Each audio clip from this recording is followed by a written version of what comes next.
قیامت کے دن بڑے بڑے بد اعمال کرنے والے، برے اعمال کرنے والے جب سزائیں پا رہے ہوں گے تو وہ دیکھیں گے کہ یار اس فقیر کی زندگی بھی تو گزری گئی تھی، اس شخص کا بھی تو وقت گزر ہی گیا تھا۔ تو حضرت داتا گنج بخش علی اجویری کے شیخ کہتے ہیں الدنیا یومن ولنا فیہا صومن، دنیا ایک دن کے برابر ہے اور میں روزہ رکھ کے گزار رہا ہوں، اپنی خواہشات کو روکتا ہوں، اپنی آرزوؤں کو روکتا ہوں، گویا ایک روزہ رکھ کے زندگی گزار رہا ہوں۔ تو زندگی تو میری بھی گزر جائے گی، اور جو نہیں روزہ رکھ کے گزار رہے تو زندگی تو ان کی بھی گزر جائے گی۔ تو فرمایا میں روزہ رکھ کے زندگی گزار رہا ہوں۔ اللہ اکبر۔ اس لیے اچھے لوگوں کی صحبت اختیار کرو، نیک لوگوں کے پاس بیٹھا کرو۔ یہ میری اور آپ کی ضرورت ہے کہ اچھے لوگوں کی صحبت میں جا کے بیٹھیں۔ جب اچھائی کی مجلس میں آپ بیٹھیں گے، میں بیٹھوں گا، تو کوئی خیر کی بات ملے گی جو ہماری آخرت اور دنیا کی بہتری کی ضامن بن جائے گی۔ یا جتنی دیر بیٹھے رہیں گے مجلس میں، کم از کم اتنی دیر تو برائیوں سے، گناہوں سے بچے رہیں گے اور دل میں نور اترتا رہے گا۔ اب کوئی فائدہ ہو نہ ہو تو یہ تھوڑی بات ہے کہ کانوں کو حضور کی احادیث نصیب ہو رہی ہیں، حضور علیہ السلام کے فرامین جو ہے وہ سننے کو نصیب ہو رہے ہیں، تو اس کی برکات اترتی رہیں گی، اور آپ یہاں سے اٹھ کے جائیں گے بھی حدیث رسول کی خوشبو آپ کے ساتھ ساتھ چلے گی۔ تو اسی طرح برے شخص کے پاس بیٹھنے سے یا تو برائی اثر انداز ہوگی، اور اگر نہیں ہے تو پھر نیکی اثر انداز ہوگی۔ آپ اور میں جب سکول پڑھتے تھے، یہ میں اس دور کے بچوں کی بات نہیں کر رہا، یہ کم از کم جو 35-40 سال سے اوپر کی عمر کے ہیں، تو 8 آنے ملتے تھے روز، یا کوئی 1 روپیہ ملتا تھا، تو اس وقت 1 روپیہ بھی بڑا لگتا تھا۔ اور کبھی عید پہ یا کسی موقع پہ یا گھر میں کوئی مہمان آ جائے اور وہ 5 روپے دے جاتے تو لگتا تھا کہ آج تو اخیر ہی ہو گئی ہے۔ تو اس وقت 5 روپے بھی بڑے لگتے تھے، اس لیے کہ اس وقت ہمارے پاس لاکھوں نہیں تھے، تو 5 بھی بڑے تھے۔ اور آج اگر آپ کو کوئی 5 دے تو آپ اس کی طرف ہنس کے دیکھیں گے یہ مجھے کیا دے رہے ہو۔ تو جب آپ نے لاکھوں نہیں دیکھے تھے تو 5 بھی بڑے لگتے تھے، اب لاکھوں دیکھ چکے تو وہ 5 کتنے چھوٹے لگتے ہیں۔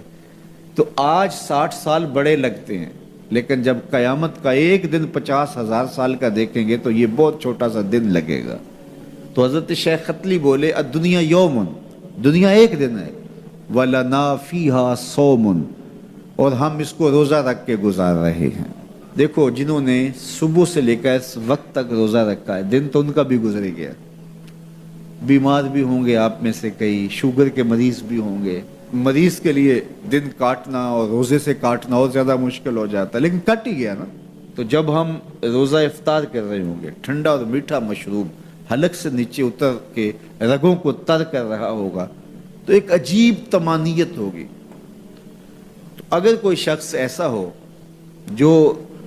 افطار کے دسترخوان پہ بیٹھا ہو اور اس نے روزہ نہ رکھا ہو اور سستی سے اس نے سارا دن کھاتے پیتے گزار دیا ہو، تو اب جب روزہ کھلے گا تو اس کے دل میں خیال آئے گا یہ ماڑا سا آدمی بھی تو روزہ رکھ کے سارا دن کاٹ ہی گیا ہے، تو اگر میں بھی رکھ دیتا تو یار دن تو میرا بھی گزر ہی جانا تھا۔ لیکن اس کو وہ رسمن ساتھ تو لے رہا ہوگا، لیکن اگر اس نے روزہ نہیں رکھا تو اس کے لیے اس میں کوئی لذت نہیں ہوگی، اس کے لیے کوئی راحت نہیں ہوگی۔ وہ سوچے گا کہ یار میں بھی روزہ رکھ کے گزار دیتا تو دن تو گزر ہی جانا تھا، اس کا بھی تو گزر گیا، میرا بھی تو گزر ہی جانا تھا۔ تو جب جادوگری کا فن عروج پہ آیا اور گھر گھر جادوگر اپنے فن کا مظاہرہ کرنے لگے، تو اللہ نے حضرت موسیٰ علیہ السلام کو کرشماتی عصا عطا کیا، جو جادو کے فخر کو توڑ کے رکھ دیتا ہے، کبھی اژدہا بن جاتا ہے، کبھی ٹارچ بن جاتا ہے، کبھی اتنا لمبا ہوتا ہے کہ پتے جھاڑ لیتے ہیں، کبھی ٹیک لگا کے کھڑے ہو جاتے ہیں۔ تو یہ عصا ان کو بطور معجزہ عطا کیا گیا جب جادوگری کا فن پورے عروج پر تھا۔ موسیقیت کا جب بانکپن آیا اور موسیقی کے ذریعے لوگوں کو مسحور کیا جانے لگا، تو اللہ نے حضرت داؤد علیہ السلام کو وہ آواز کا جمال عطا کیا کہ جب وہ زبور پڑھتے تھے تو اڑتے پرندے رک جاتے تھے، ایسا حسن عطا کیا۔ لوہے کی صنعت عروج پہ آئی اور لوہے کو گرم کر کے نرم کیا جاتا، ڈھال کر کے زرہیں تلواریں بنائی جاتی، ظروف بنائے جاتے۔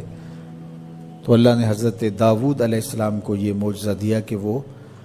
لوہے کو ہاتھ میں لیتے موم کی طرح نرم پڑ جاتا اور جس طرح چاہتے اس کو وہ شکل دے دیتے۔ طب یونانی جب اپنے مرتبہ کمال کو پہنچتی ہے اور ہر مرض کی تشخیص، تدبیر اور علاج معالجہ دریافت کر لیا جاتا ہے، لیکن 3 امراض کا علاج طب یونانی سے نہیں ہو سکتا ہے۔ مادرزاد اندھے کی آنکھوں میں روشنی نہیں رکھ سکتے، کوڑی کے جسم کو شفا نہیں دے سکتے، تیسرا ان کے پاس موت کا علاج نہیں ہے۔ تو طب یونانی کے عروج کے زمانے میں حضرت عیسیٰ آتے ہیں تو ان تینوں مرضوں کا علاج لے کے آتے ہیں۔ مردے کو ٹھوکر مارتے ہیں، وہ اٹھ کے باتیں کرنے لگ جاتا ہے۔ کوڑی کے جسم پہ ہاتھ پھیرتے ہیں، اسے شفا مل جاتی ہے۔ نابینا کی آنکھوں پہ ہاتھ رکھتے ہیں، نور اترنے لگتا ہے۔ مصر کے کوچہ و بازار میں جب حسن والوں کے حسن کے چراغ جلنے لگے اور ایک سے بڑھ کر ایک حسین دل لبھانے لگا، ان کی عشوہ ترازیاں نیندیں اچاٹ کرنے لگی، تو اللہ نے حسن و جمال کے زمانے میں حضرت یوسف علیہ السلام کو معجزہ جمال دے کے بھیجا، اور جب ان کے جمال کا، حسن کا چراغ روشن ہوا تو سارے دیے بجھ گئے، اور جنہیں ناز تھا اپنے حسن پہ وہ اپنی انگلیاں کاٹتے ہوئے دکھائی دیتے ہیں۔ تو ہر دور میں ایسا ہوا۔ آپ انبیاء کی تاریخ پڑھتے جائیں اور ان کے معجزات دیکھتے جائیں، اور اس دور کا عروج اور بانکپن آپ کو جو ملے گا، معجزہ اس کا توڑ آپ کو نظر آئے گا۔ جب میرے اور آپ کے آقا و مولا تشریف لائے تو زبان و بیان کا عروج تھا، قرآن دیا گیا۔ قرب قیامت میں انسانی ارتقاء اور مادی ترقی اور اپالو یازدم کے ذریعے چاند پر جانے کی باتیں ہونی تھی، اور لوگوں نے مریخ پر جانے کی تیاریاں کرنی تھی، تو اللہ نے اپنے محبوب کو دوسرا بڑا معجزہ معراج عطا کیا کہ دنیا الٹی چھلانگیں بھی لگاتی پھرے، وہاں کسی کا خیال بھی نہیں پہنچ سکتا جہاں محمد عربی کے قدم پہنچ گئے۔ میرے امام بولے، خرد سے کہہ دو کہ سر جھکا لے، خرد سے کہہ دو کہ سر جھکا لے، گماں سے گزرے گزرنے والے، یہاں خود پڑے ہیں جہت کو لالے، کوئی کیا بتائے کدھر گئے تھے، سراغ عین و متا کہاں تھا، نشان کیف و الا کہاں تھا، نہ کوئی ساتھی نہ کوئی راہی، نہ سنگ منزل نہ مرحلے تھے، کمان امکان کے جھوٹے نکتوں تم اول آخر کے پھیر میں ہو، محیط کی چال سے پوچھو کدھر سے آئے کدھر گئے تھے، وہی ہے اول وہی ہے آخر، وہی ہے ظاہر وہی ہے باطن، اسی کے جلوے اسی کو ملنے اسی سے اس کی طرف گئے تھے، کمان حیرت میں سر جھکائے عجیب چکر میں دائرے تھے، ان کی عظمتوں کی کنہ تک کون پہنچے۔